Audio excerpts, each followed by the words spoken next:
people can see. Okay, hi guys, as you're popping on here, I am with the mayor of Yuma. This is Mayor Douglas Nicholls. Hey, good to have you. Good afternoon. We've chatted with him before, so as you guys pop on, make sure that my orientation is good.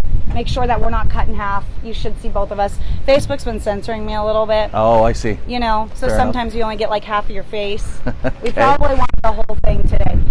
Okay, so as we're popping on, and I gave you my introduction, I'm going to kind of show you guys what's going on here. We just showed up. We're along the border wall, obviously, here in Yuma.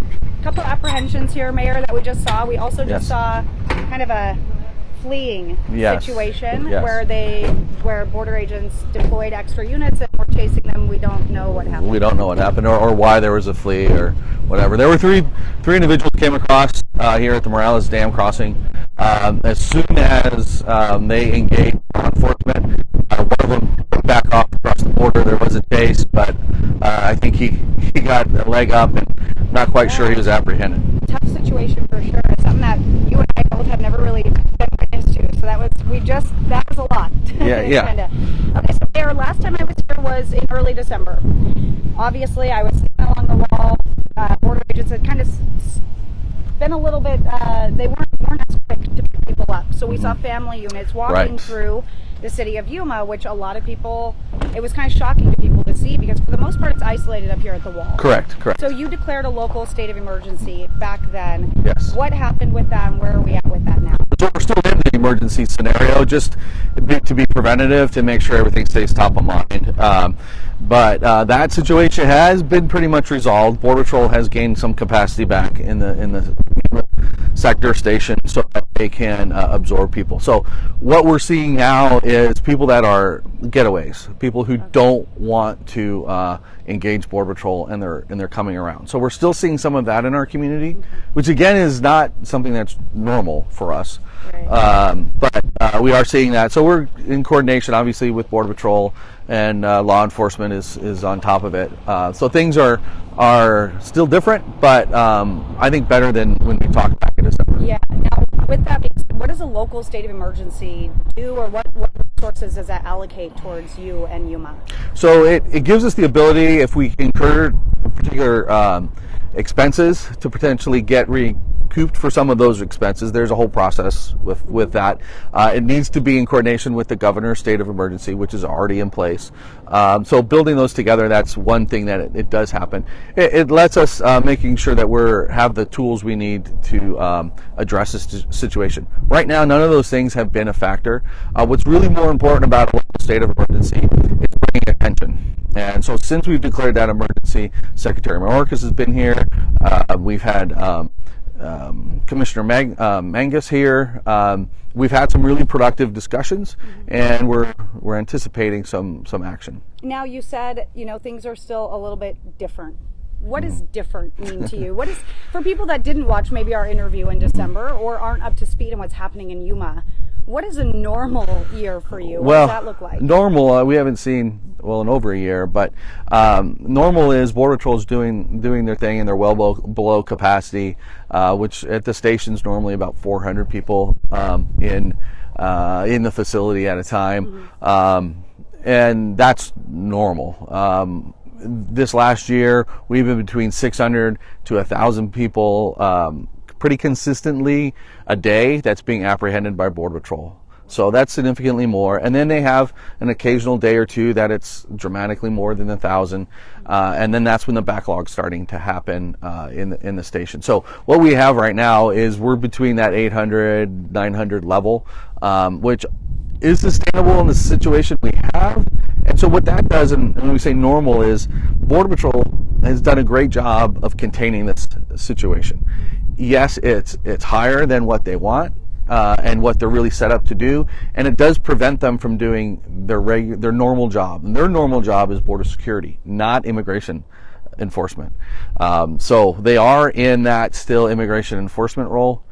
So to get them to normal would be to the point where they can actually do the proactive patrolling and the security side of the border situation. So, do they have the manpower? You said it's sustainable, but if they're in their processing, right? Because that's what we know is happening, and that's the frustration we've heard border agents say, we want to be back in the field. Do you think they have the manpower to be able to successfully patrol the border right now? No, so they don't. And so that's what it's sustainable in a situation of immigration enforcement, but not in border security, which is their primary mission. And it does frustrate a lot of the workforce. Our agents, their passion is border security. That's why they joined the agency. And not being able to do that, as well as not even seeing a path forward, which is what I expressed to the secretary. I said, nobody knows what the path forward looks like, so there's no way to believe that there's going to be change. And so we did talk about that, and we talked about messaging, how important it is to say at the national level to the international community that this is not normal immigration. This is not what we want. It's illegal. We've got to find better ways to procure or to have people have access to our country through regular immigration. That is across the board what I've heard too. Lawmakers, anybody, NGOs have said the messaging is all convoluted, right? So what did Secretary Mayorkas have to say? Well, obviously there's some things they're working on that is national security level he couldn't talk about, but he did say that there was a lot of discussions with Mexico, which we've seen with the change in the visas for Venezuela, and then there's some resource allocations that are happening, or reallocations, to include his order when he signed filling some of these gaps along the fence, the wall system, and activating some of the intelligence portions of those systems. Now, are any of the gaps in this wall on their radar, or are they starting in other places? I haven't been able to find out if they have started or if they are starting. I just know they have contacted several lawmakers and mayors saying, "Hey, we're gonna be doing this." Right. I haven't seen any construction yet, but we specifically talked about this Morales crossing being one of the hottest spots for our region, and it wasn't on his list at that time. But it turned out, and there was some investigation currently being done by the local border patrol sector on why that was, and it's because it's a paperwork thing. It was built under a different contract than his order, so he was very positive about changing that so that this could be closed off and give our border patrol agents more of a fighting chance against people coming across. Red tape. Let's talk a little bit and chat here. I'm going to flip this back around. So you feel like your meeting, does that give you encouragement? I mean, when we talked in December, it's that you were a little discouraged, a little bit, because it's out of your control. Yes. Right. Yes. So do you feel now that, and this is one of the areas that some of them were actually swimming across and not taking this pathway. Oh. When I was here last time, they were coming in from down there a little bit further because there's another kind of breach point. Right. But they're coming in down there. Right. So, with that said, I'm just showing you guys of the area. But Mayor, do you feel a little more encouraged now with those meetings that people are going, okay, this needs attention? Right. So I would say the meeting in and of itself, I walked away with an optimistic impression. I'm generally an optimistic person. I feel like you have to be in this job along the border. I think you have to be, but it's kind of the Reagan comment. You trust, but you verify. And so there's the secretary came forward towards the end of that meeting and said, we are going to have a follow-up meeting, being myself, Supervisor Lyons, the local leaders, with him specifically within a month to see what progress is. So that right there is where the source of my optimism is, because we'll know in short order what kind of progress we're making. I understand this stuff takes time. You don't just do things overnight if you're the federal government.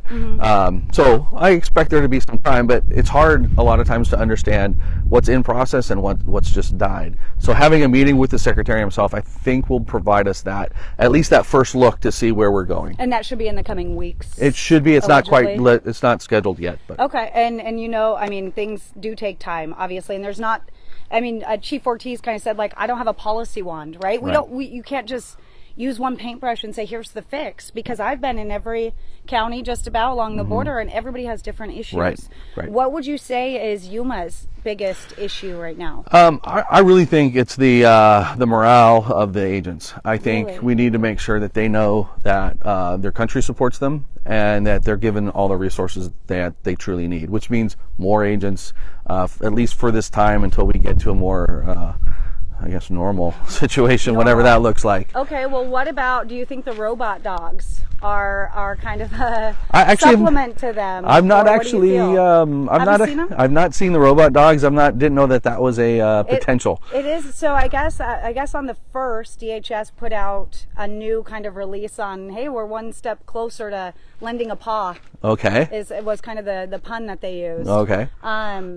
Do you think that is something that can help morale? Do you think that is something that is a kind of punch in the gut for them? I mean, they're robot dogs, right, versus human beings. So what do you? Right, but they're a tool, right? So I would expect, not having talked to the agents, if it's actually going to make their job better, I think it'll be a good thing. If it just is a gadget that makes their job harder, then it's going to fall flat. So I don't know enough about it one way or the other, but I would think if they had, whether it's a robot or a drone or anything that makes their job stronger and easier to do, they're going to be in favor. And I mean, I think that the idea is that, they have heat, the thermal, that kind of stuff. So they can see, I mean, this terrain, as you guys can see, out here it's really tough. Out here it's not as bad, but still, Mayor, I mean, you've got people when they're on foot all over the place, and you have really rich agriculture, and the last thing you want is for foot traffic, for things like that to impact your farmers and things like that. So maybe the dogs will be an extra tool. Sure. Just like the wall is a tool, so people call it. The wall does not solve immigration. It's exactly that. It's a tool. It's one measure to help the country control immigration. I've said it for years. I'll say it again, is immigration is going to be fixed at the congressional level. We need to get laws that are current, and then the policies that support those laws in place. None of this is going to ultimately change. It's going to ebb and flow over time, but it doesn't get solved until you start actually looking to change the laws and then the policies that support those laws. And I mean, just to make it clear, Mayor, you said we haven't had normal in over a year. For people who think and still, subscribe to the idea that this is normal, Okay. I mean, I've been living, breathing, experiencing it. So have you. What would you say to people that kind of say, well, what's happening along the border communities has always happened? Well, just a simple statistic. Last year to this year in January, family units coming across the border is up 5,000%. So if 5,000% increase is normal, then okay. But it's just not. I mean, there's those kind of things are what drives it very particular. I think unaccompanied minors, I think January to January, I think are up 300%. And this is just the Yuma sector alone. This isn't any of the other sectors. And so that is primarily what we've seen are the family units coming, because this is a relatively easy crossing compared to some of the other river crossings and such. So that's one of the measures we use to know, this isn't normal. Now, I mean, this isn't technically the Big Bend sector, right? No. Okay, no. so that's your neighbor sector. Kind of, right? Is it Big Bend just down the way, Tucson? Tucson So sector. Just the other day, they seized 113 pounds of meth. Right. Are you seeing drugs being thwarted coming in? Are you seeing, what are you seeing on the drug front here in Yuma? So on the drug front, I think we're up this fiscal year. I think a value of about $250,000 coming through. However, you got to keep in mind that the Border Patrol agents' time is spent on immigration, not on security. And security part is where you catch the drugs coming through. So does that worry you? It does, and the governor did send down Arizona Highway Patrol officers, state police, to help address that area for a period of time, and that was a very successful program. So we know that those are things that we need to get addressed.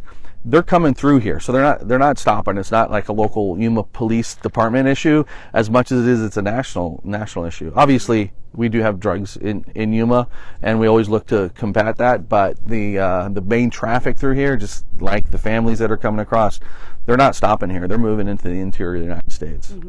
Now, did you see that the massive camp in Tijuana was being dismantled today? I did not, but does that give you pause because they are not far away from you? That's the camp known as kind of like I think it's the Biden Let Us In camp, the big one that's in Tijuana. So that one is being dismantled as we speak.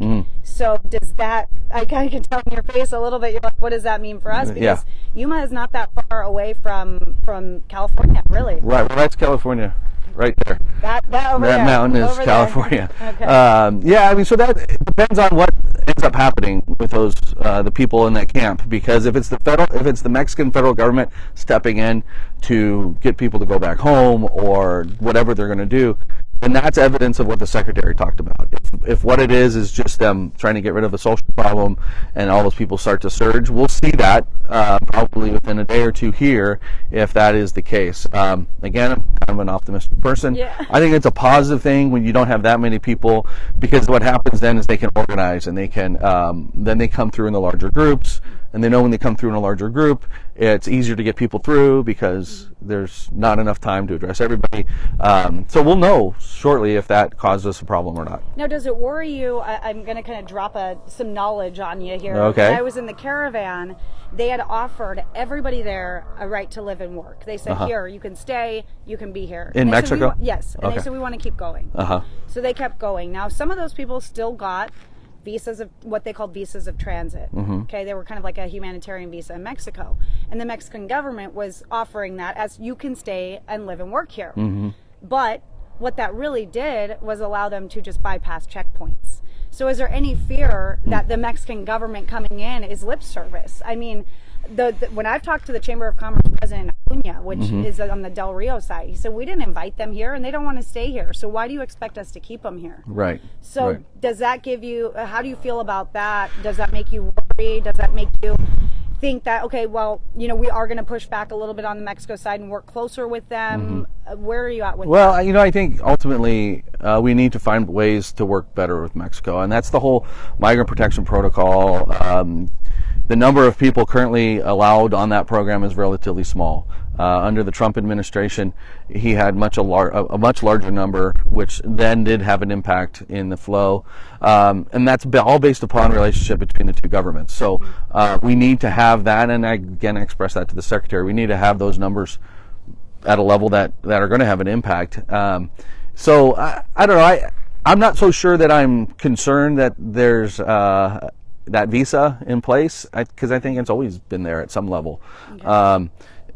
I think the Mexican government being open to letting people stay there is a great thing, partially because I think that also gives us the ability to return people to Mexico instead of their home country, which could save a lot. Which, when we talked last time, we very clearly talked about MPP, which is very vastly different than the former administration's policy. Right. But all of America thinks, well, Remain in Mexico is in place. Right. And so everything's fixed. Everything's okay. But, I mean, you're telling me right now it's not. Well, no. So, for instance, under the Trump administration, when they set up the program, it's set up to, the Mexican government agreed to accept so many people per day. And it's border-wide. And then what the American government does is they say each sector gets so many slots a day, per se. And then, so in 2019, it was roughly about 50 to 60 people a day. And when you had a flow of 500, 600, that's 10%. That's fairly substantial. Now, the number I'm hearing is 10 people a day out of the Yuma sector. Well, when you have 1,000 people a day crossing, 1% versus 10% is a very big difference. So, that and we did talk about getting that increased, and they're working on trying to get that increased. Interesting. So, I had 2 pages of notes for the secretary, and we got through the whole 2 pages in about an hour. Good. So. That is good to hear. I hate to go back to the drug conversation, but this is just sticking out in my head, where your attorney general, I mean, is like very adamant about stopping the drug flow coming in through here. What kinds of things are being implemented, or is there anything, or is it just kind of like being angry about it at this point to stop that flow from coming in? Because he talks often about fentanyl and things like that are coming into the country. Well, fentanyl's killing our kids, right? That's not something new.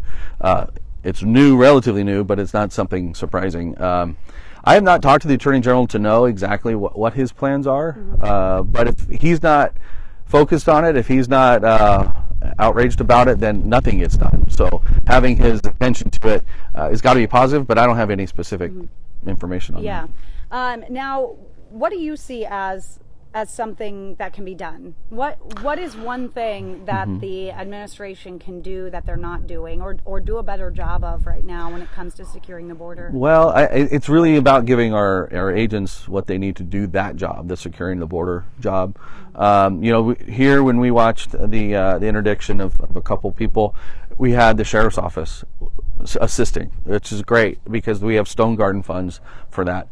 But there's still a limit to local government. It has to be a federal government response. And getting more agents, getting more resources is going to be key. And then giving a fighting chance, making sure we get this closed up here in a short order. Those kind of things will help dramatically, I believe. Yeah. And once we do that, then I think it seems like short and easy just to say, but all that takes time to make happen. Now, what would you say is your biggest frustration as the mayor with this situation at hand? So what's interesting is, I talk to press, and we try to get the word out and get the attention. But I still have this great community that I'm the mayor of, 100,000 people, and so many great things still happen in that community. And I don't want it to be thought of as a community that's on the edge. It is a vibrant community, a lot of growth, wonderful people. It's not riddled with crime. So this conversation is a double-edged sword. We need the border secured, and I'm adamant about that because it protects not just the country but the community here in Yuma. And so many times I get that Yuma's in this overridden with crime, and it's not. It's about as safe as it's ever been. So like you said, they're not staying here, and they're not, and they're moving through. So that's important. And so that's what my frustration is, mayors. I'm trying to help grow the community. I'm trying to help bring in business, bring in tourism, and people get stuck on this conversation, which is no community has one issue.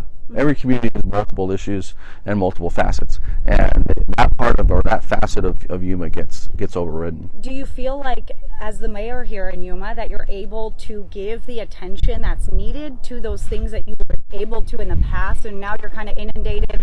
I mean, like you said, 5,000%. So are you able to still be the mayor you want to be here in Yuma? Well, so the mayor job's a part-time job, which I don't know if it's ever been part-time, but yes and no. I mean, there's always so much to do without even this issue to deal with. And thankfully, our Border Patrol agents do such an amazing job that I'm not constantly inundated with issues in the city itself. So this is partially a preventative issue, and then when we have the occasional issues in the city, then it's my law enforcement that jump in the middle. They're frontline on it, and that's amazing. So I don't have to be in the middle of it, but I want to be aware of it because it could be an issue that gets out of hand really, really quick. So yeah, there's always more to do in the community, but I think we're moving forward in the right direction. Somebody's asking, where are they moving to?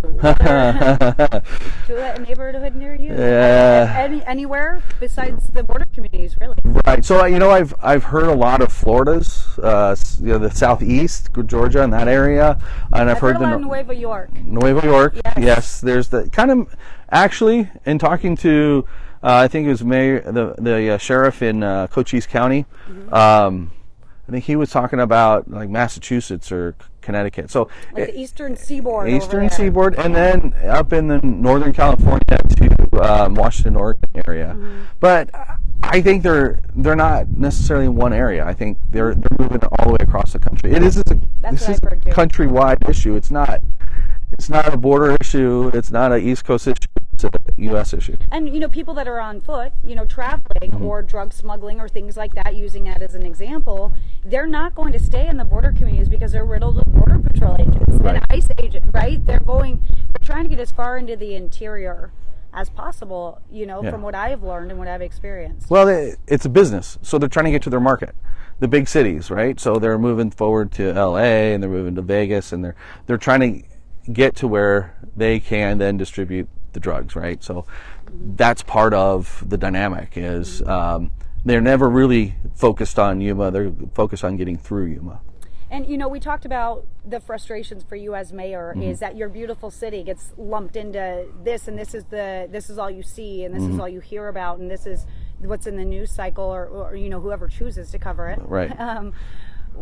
What about the people that get caught up in this, the people that have valid asylum claims, right, that are lumped into the criminal aspect of this or this? I mean, that's obviously happening too, right? And like we talked about messaging, a lot of them are hearing this as a way to come. Right. So what would you say about those folks that are kind of caught in the fray here? Right. I believe, and I've always believed from the very beginning, that we need to find a better way to take care of asylee claims that are legitimate.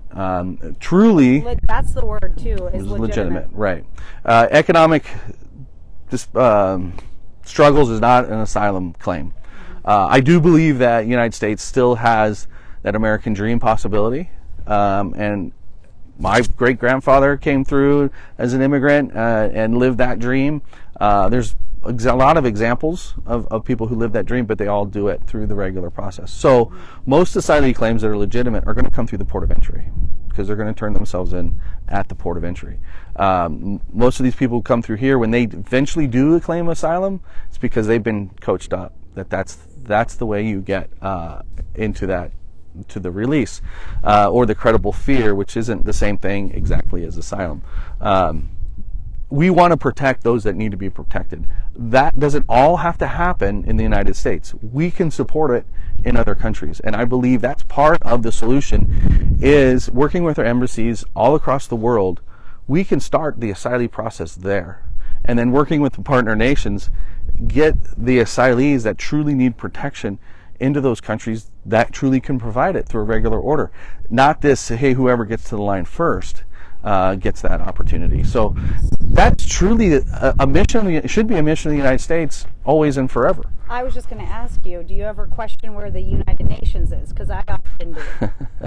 I mean, that seems like a role that they would be integral in. Right. I think when you start talking about global responses, there's just too many cultural differences. I think we need to focus on how the United States can operate. When it comes to messaging, wouldn't that be something that an organization that has global impact and reach, is that something that our government needs to work at? I mean, they're kind of the messenger in a way. Right. We should be influencing that as much as we can, but it's, I guess, a different dynamic that I'm not really aware of. I'm still trying to operate at the federal level, at the global level. I'm trying to figure out that level too. I'm like, what does that mean? Something with dignity.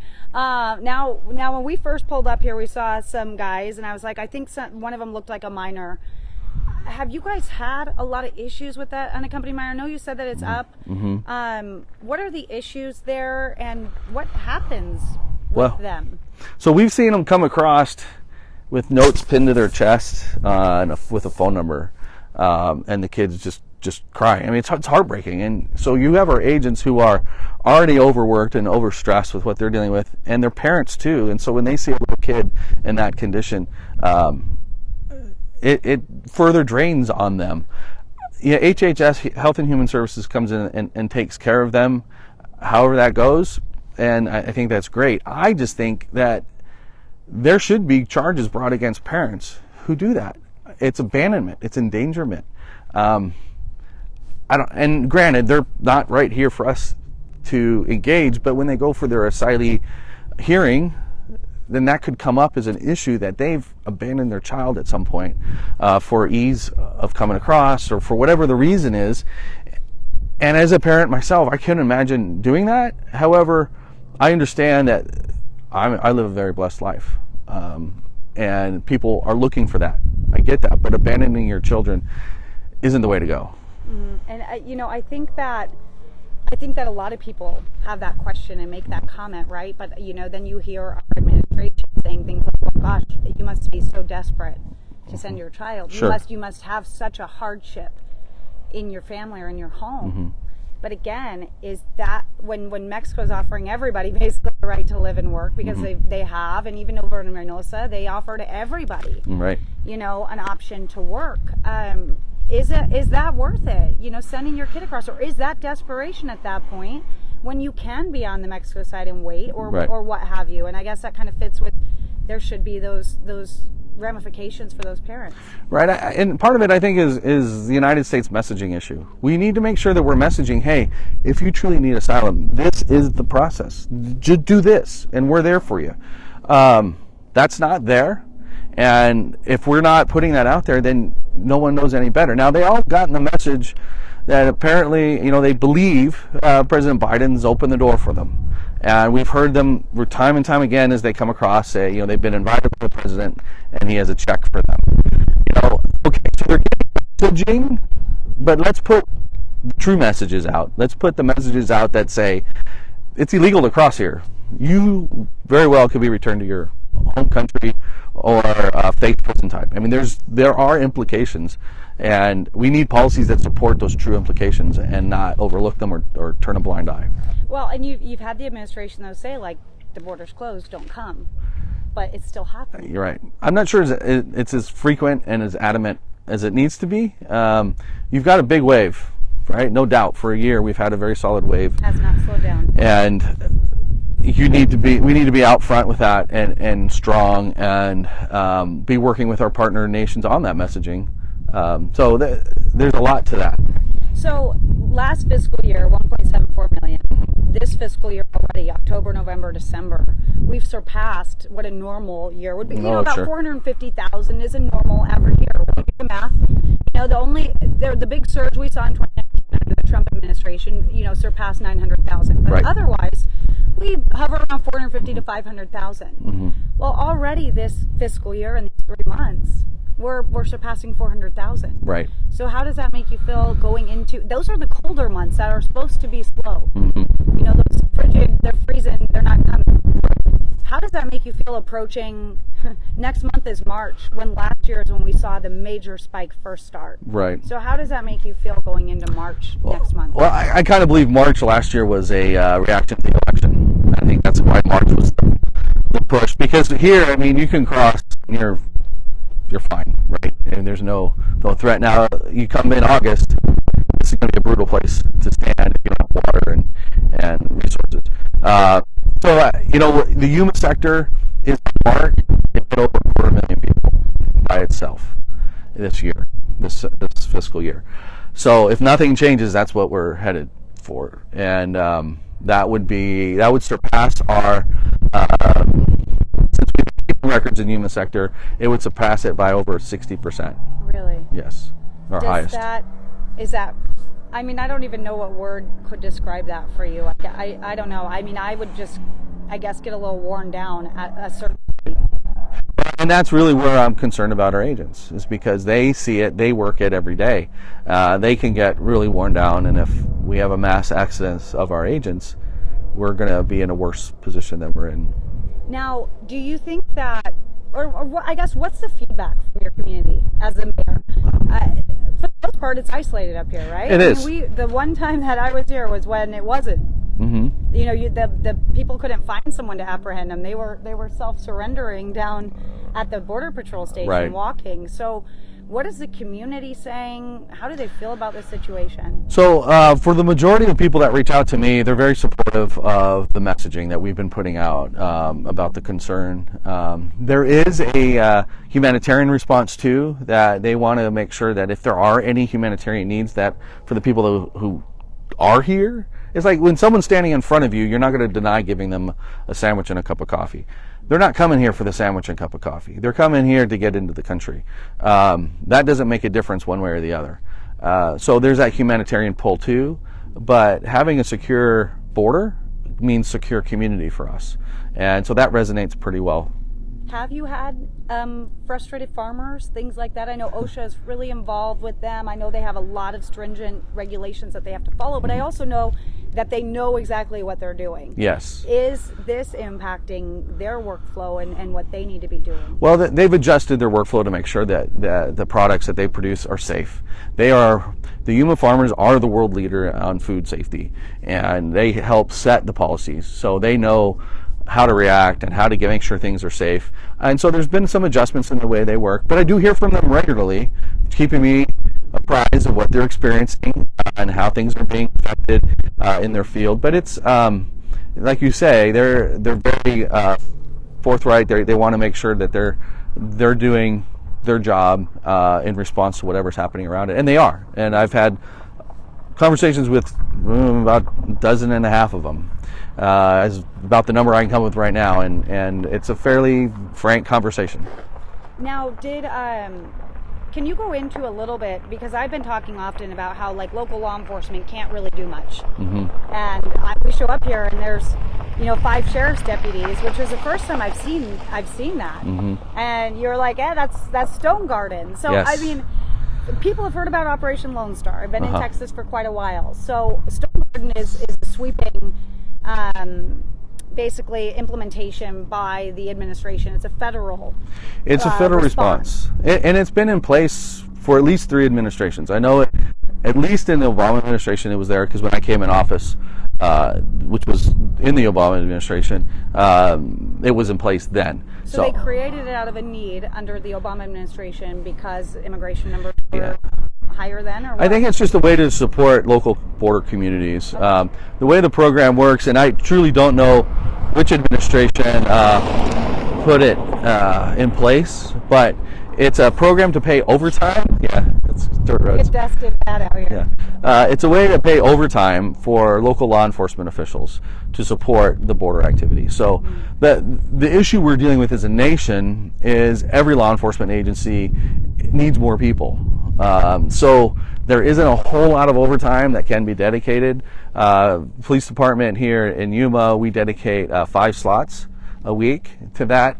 They don't always get filled because it is voluntary by the officers, but they can be here and they can be those extra hands, those extra eyes, and engage through that program, and it doesn't impact the taxpayers in the city of Yuma. Okay, this is a federal thing. It does Completely not impact federal our city. thing. Yes. Now, going into the federal side of it, in Texas, the governor there has asked for a national emergency regarding the immigration numbers and him wanting those resources and just kind of the opportunity to do more, right? Right.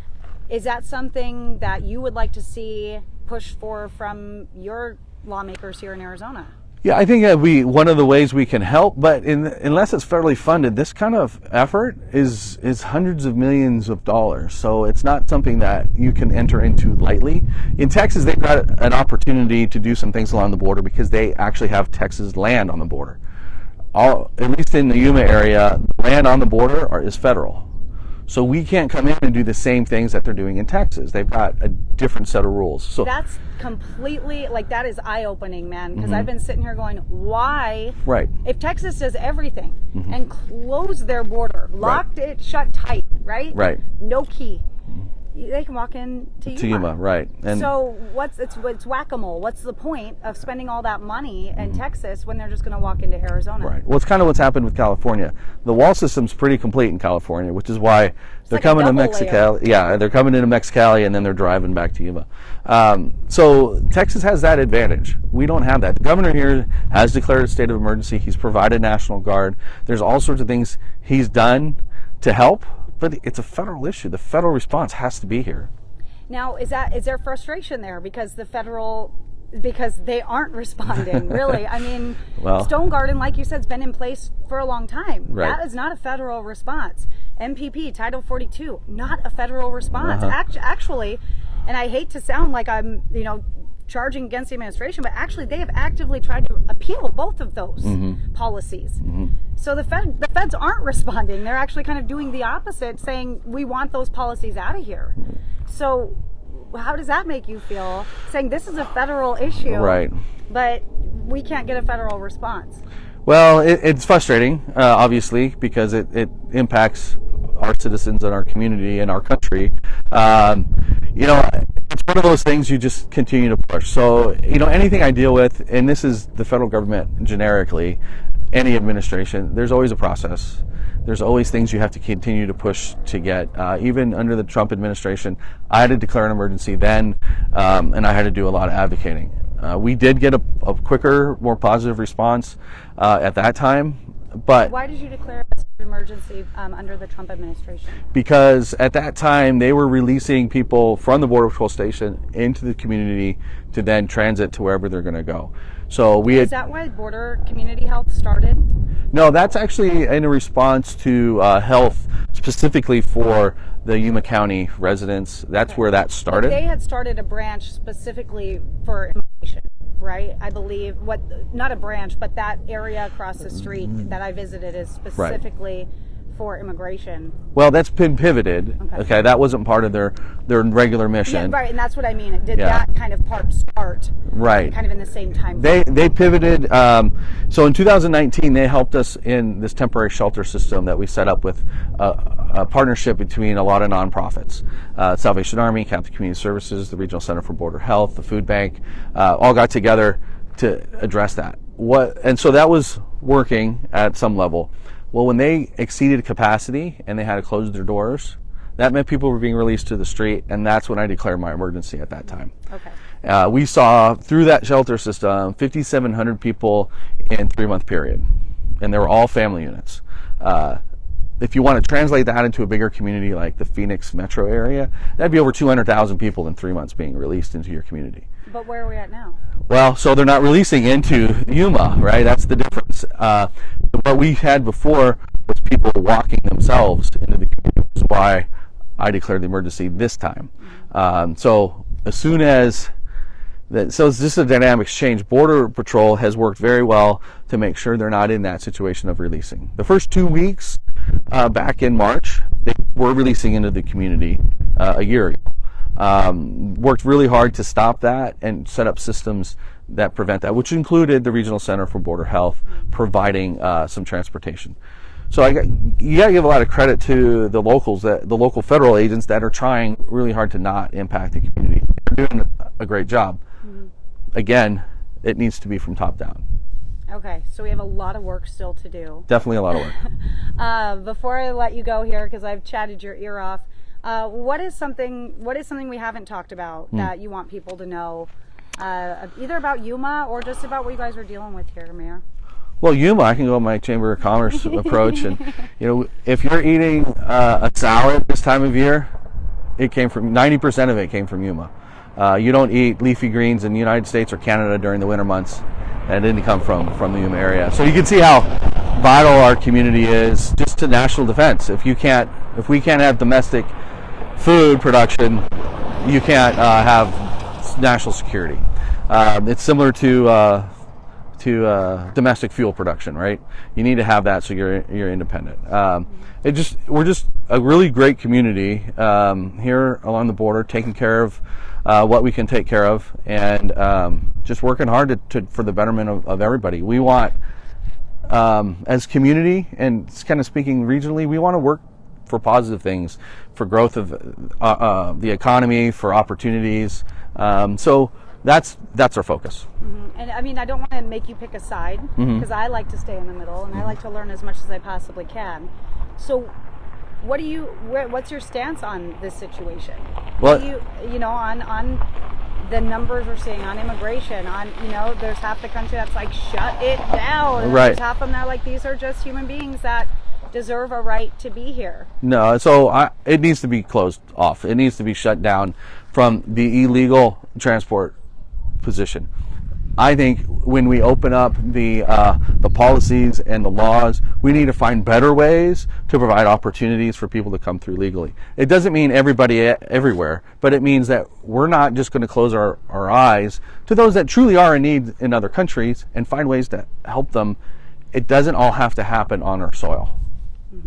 Now, do you guys have room to hire people? I mean, because we've talked a lot, I've talked even with the immigration attorney today, that a lot of people come in with economic claims, which is not a valid asylum claim. That's the first messaging that probably needs to get out. Right. Just wanting to work is not grounds to get in with an asylum claim. Correct. But saying the word asylum does that, right? Because now a judge has to determine that. Right. But everybody that I've talked to, sheriffs out, you mentioned the sheriff over in Dodson. We talked about Sheriff Ronnie Dodson. Okay. Have you met him? I have not. So he's over in Alpine. Okay. And he was, we were just talking, if they're going to be here with an economic claim, let them work. Mm-hmm. You know, get them on the books. Let them have some kind of temporary work situation. But then the flip side is the immigration attorney says that's an incentive Right. for people to It come. is. So that's how you feel about it? It is an incentive. However, the alternative is to let them be here, and then all the government programs pay for them, and then our tax dollars pay for them. So if you're going to be here, I think you need to carry your weight. That's not the issue. The issue is stopping the flow. And part of the solution is having more robust guest worker programs. So it's not about necessarily getting citizenship. It's about coming to the country, being sponsored period of time to make sure that we can fulfill as a country what we need to for production, because there's either Americans won't do certain jobs, or there just isn't enough Americans to fill those jobs. And so as long as we've met the domestic demand for work and we still have a need, let's find a way to make sure that we've got a solid way to bring in guest workers and then have them return to their home when they're done. And everyone benefits from that. Mm-hmm. Yeah, I mean, a lot of people I've talked to are like, we just want to send money back to our wife or Right. our kids, you know, and they're forced to work illegally under the table Mm-hmm. or have their hand out, and that Right. that doesn't seem like it either, man. That seems like the American nightmare. I don't know how many of them, I can't say, come over here with the intent to use our government programs. Mm-hmm. I don't know. I don't know Right? either. We could speculate. All Sure. day we could. But at the end of the day, they're claiming they want to work. Mm-hmm. And they can't legally. So it just seems like a little bit of a mess, Mayor. It is, and I think if they get released, I think it's part of the issue when they go through the Border Patrol and ICE system, they get the permission to work in the interim. Okay, but if you're waiting 6 years, now you've built practically a career somewhere, as well as a family, and so that's the system that needs to fix. And one of the things we addressed with the Secretary is we have a federal courthouse building in Yuma that's only half used. It's got a courtroom that's completely open. Let's start doing asylee processing there. Now, I just understand there needs to be time for people to build the cases one way or the other, but it's a resource here on the border that we could then start impacting those claims. Either if they need it, then they get it right away, permanent status, whatever's got to happen if they truly have an asylum claim. But if they don't, then returning people to their home countries in a quick order helps prevent more people from coming because they've seen their neighbor come back. Mm-hmm. So those are the things that we just need to be working on. We'll see what happens. Yeah. Definitely stay optimistic, sir. I'm trying. Because I think Thank you. that's what's going to get people through, because this doesn't seem like there's really an end in sight right now. It doesn't. Again, I'm pretty optimistic about the Secretary's visit and things we talked about and some changes. Mm-hmm. And so we'll just be following up with them. And I've been in conversation with his office all year. So it's not completely new, but staying on top of it and continue to feed them information is important. Absolutely. All right. Thank you, sir. Thank you. Thank you guys.